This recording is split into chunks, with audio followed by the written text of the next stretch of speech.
asked a question on why are you focusing on ESG. ESG as it is sustainability, there is a very good interconnection between financial performance of an institution and ESG practices or principles that they embed in. What do I mean there?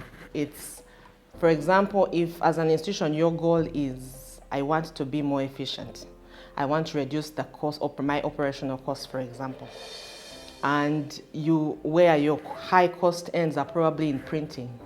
You print reports, you print the various documents within your institution, you print minutes for different engagements that you have. And you decide as an institution that, you know what, we are no longer going to be printing. We need to be cognizant of the ESG practices. And so we are going digital. Anybody who wants to access a document, there's a link, go to this site, it's sent by mail. We are reducing on the costs of printing. The reductions you make can be channeled to something else.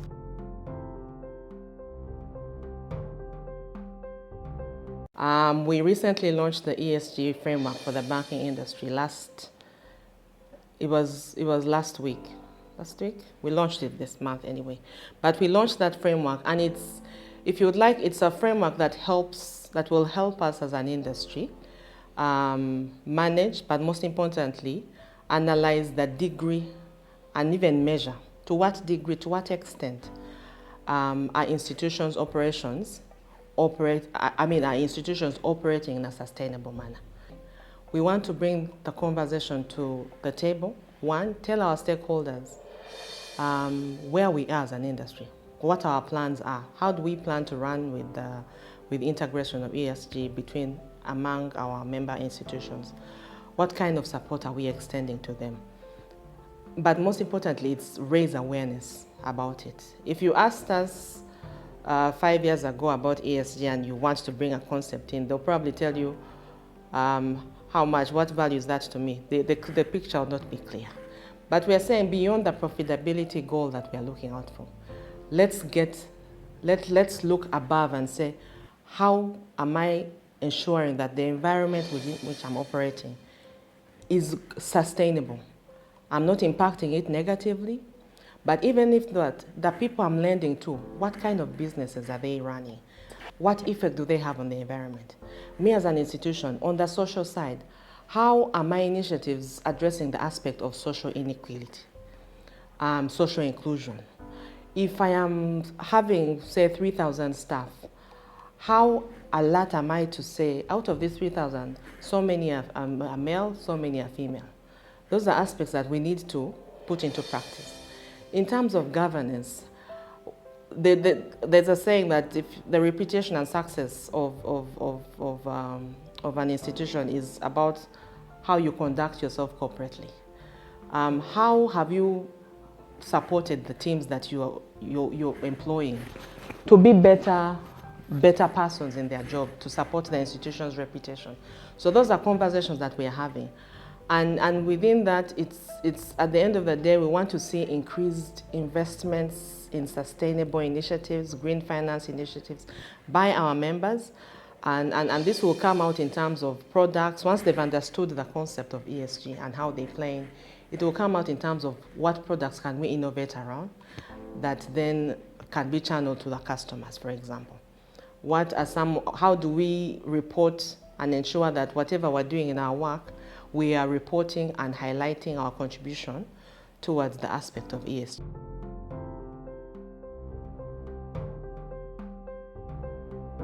Our mandate is representing the interests of our members, but most importantly, facilitating a dialogue among stakeholders. Our key stakeholders or our primary stakeholders are our members, but then when you come to our members, they are the last mile people, the clients who they serve.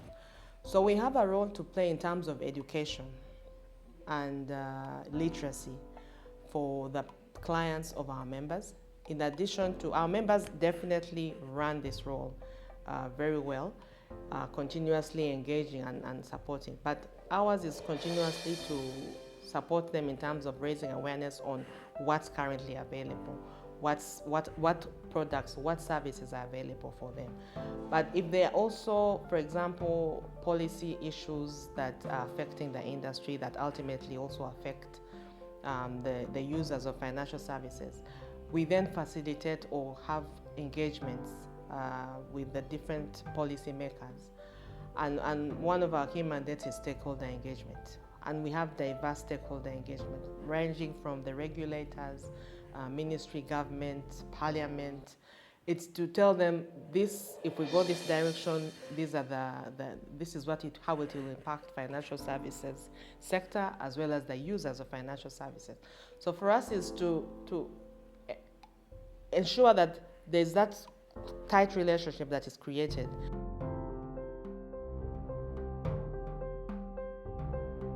Economy had, in my view, we are coming from a point of recovery.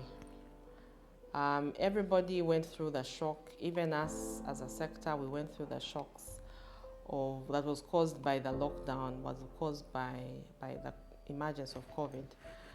And we're at a point where we are continuing to register efficiencies, but continuing to thrive.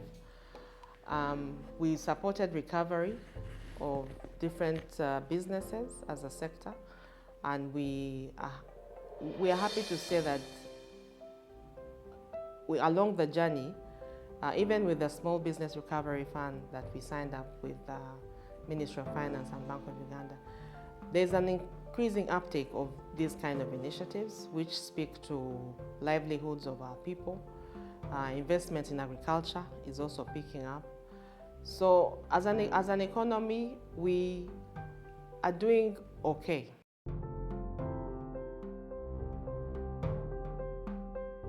The budget, I have had a small peep at it. I think in terms of focus, of course the focus is on domestic mobilization, which we all have a role to play in from different angles as a financial sector, but most importantly also Uganda Revenue Authority has a task ahead in terms of the mobilization that has to happen. But for me, I think it's important to note that the budget has also a focus that's on ESG element, climate finance, climate change, which ideally tells you that this is also, as a national agenda, it is key, it's very central, and it's important for us to get the population to think in that way. We are no longer going to be undertaking investments that hurt our environment, but most importantly, it is going to ensure that the society, the people, the population are able to thrive within their environments that they serve, keeping in mind the aspect of sustainability. For me, that's what has really stood out, that there's a good amount of focus on the climate change aspect and social inclusion within that budget.